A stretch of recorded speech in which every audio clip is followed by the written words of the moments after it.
Good evening, commissioners. My name is Lisa Marie Alatorre. I'm a resident of San Francisco. I'm sorry, is that okay? And also an organizer with the Coalition on Homelessness. And we have some pretty serious and grave concerns about how tasers would impact our constituency, which are homeless people here in San Francisco. Wanted to offer a report that we put together, a letter for all of y'all. There's one for Chief Sir as well. It's for each three of you. And that outlines our concerns, which we've been saying over and over, and they're not that different from what concerns other folks are bringing up tonight, so I'm not going to repeat them, but I am going to ask a question about the DGO. So like all departments, general orders, SFPD's working draft on the ECW, i.e. the tasers, should include the department's philosophy it wants to instill in its officers and provide clear rules. Can you please comment on why the department's draft on ECW does not address the following topics? I'm going to name 5. We actually have a list of 12 that we found that aren't listed there, but if you could just comment on these 5. The first one is that the DGO does not state the medical risks associated with tasers. The DGO does not identify those populations who are at increased risk of injury or death from ECW, including persons of small stature and slight build, children and small adults, persons with cardiovascular disease or heart conditions, elderly persons, pregnant women, persons in medical crises, and persons under the influence of drugs or alcohol.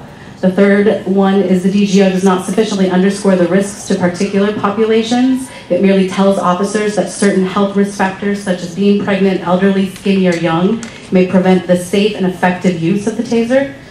Number 4, the DGO does not prohibit the use of an ECW when the subject is in close proximity to flammable liquids, gas, or similar combustible materials, although it addresses an officer's proximity.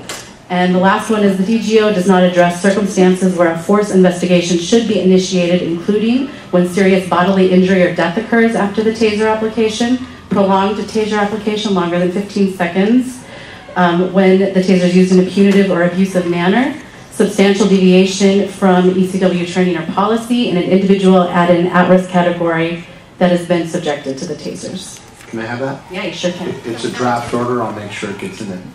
Actually, I think many of the issues that you brought up are actually addressed.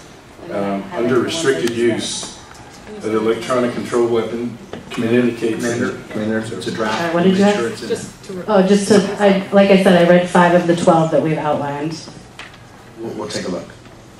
We'll make sure. Would you guys be willing to comment on it right now, since we have folks here and we're listening? Well, there are subsequent meetings. We will make sure that they're incorporated in the order, and if you want to come to the next meeting. Well, I do have one follow-up question, because earlier when the gentleman had asked a question about pregnant women, and you had said it clearly states in here that we would not deploy it against a pregnant woman, and that's not actually what we're seeing? It says shall not be used.